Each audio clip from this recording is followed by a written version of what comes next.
Hello guys, તો આજે મેં બનાવી હતી લહેસુની મેથીની સબ્જી. તો જોઈ લો, એના માટે મેં રેડી કરી દીધી છે મેથી ધોઈને, ડુંગળી અને ટામેટાં બધું ક્રશ બધું સમારીને રેડી કરી દીધું હતું.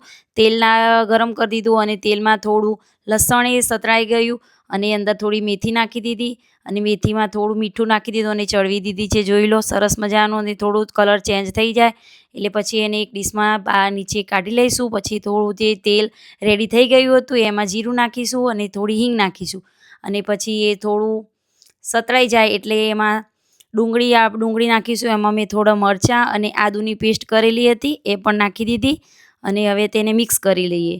તો સરસ મજાનું મિક્સ કરી દઈએ. હવે તો થઈ ગયું છે મિક્સ. તો જોઈ લો, અને ડુંગળી થોડી ગુલાબી કલરની થઈ.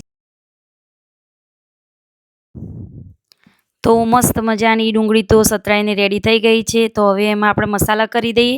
તો એમાં હળદર, પછી ધાણા જીરું અને મીઠું અને છેલ્લે લાલ કશ્મીરી પાવડર પણ નાખ્યો છે મેં થોડો. અને પછી એમાં થોડું પાણી રેડીશું અને મિક્સ કરી લઈએ. પછી બધો મસાલો રેડી થઈ જાય એટલે થોડો એને ચડવા દેવાનો. તો જોઈ લો, જેવું સરસ મજાનું તેલ આવી ગયું છે બહાર. હવે પાણી રેડી, ફરીથી પાણી રેડી છું અને મિક્સ કરી દઈએ જો, એટલે જેથી આપણો જે મસાલો હતો એ દાજી ના જાય. બરાબર. તો હવે એને થોડી વાર ચડવા દઈશું. જોઈ લો, મસ્ત કલર આવી ગયો. હવે એમાં ટામેટાં નાખી દઈશું, ક્રશ ચોપ કરેલા, થોડા પેસ્ટ નથી બનાવી. ટામેટાં નાખી દીધા છે અને હવે મિક્સ કરી એને ચડવા દઈશું. તો બાજુમાં મેં મિક્સર જારમાં થોડા જે લીધા હતા સિંગદાણા ને બધું, એ પણ બધું ક્રશ કરી દીધું છે.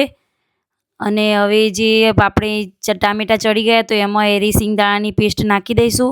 તો એ પણ પેસ્ટ નાખી દીધી છે મસ્ત. થોડું પાણી રેડીને પછી નાખવાની એટલે સરસ મજાની ઘટ્ટ થઈ જાય. જોઈ લો, હવે એમાં મિક્સ કરી દીધું છે સરસ.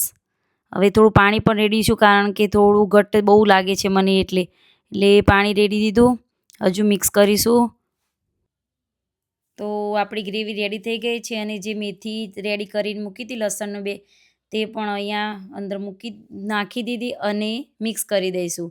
અહીંયા અમિતે મને થોડી હેલ્પ કરાવી છે, એ બદલ અમિતને થેન્ક યુ. હવે મિક્સ કરી દઈએ. પછી તો ફાઇનલી હવે મિક્સ કરી દીધું છે. હવે થોડું ઢાંકી દઈશું અને ચડવા દઈશું. થોડી મેથી તો બધું ચડવેલું જ છે જોકે. અને છેલ્લે હવે બટર, એનાથી આપણું ટેસ્ટિંગ બહુ જ મસ્ત આવશે. તો થેન્ક યુ. જય માતાજી. તો તમને મારી આ રેસીપી કેવી લાગી તો જરૂરથી કમેન્ટ કરજો, કારણ કે મારો આ ફર્સ્ટ વિડીયો હતો.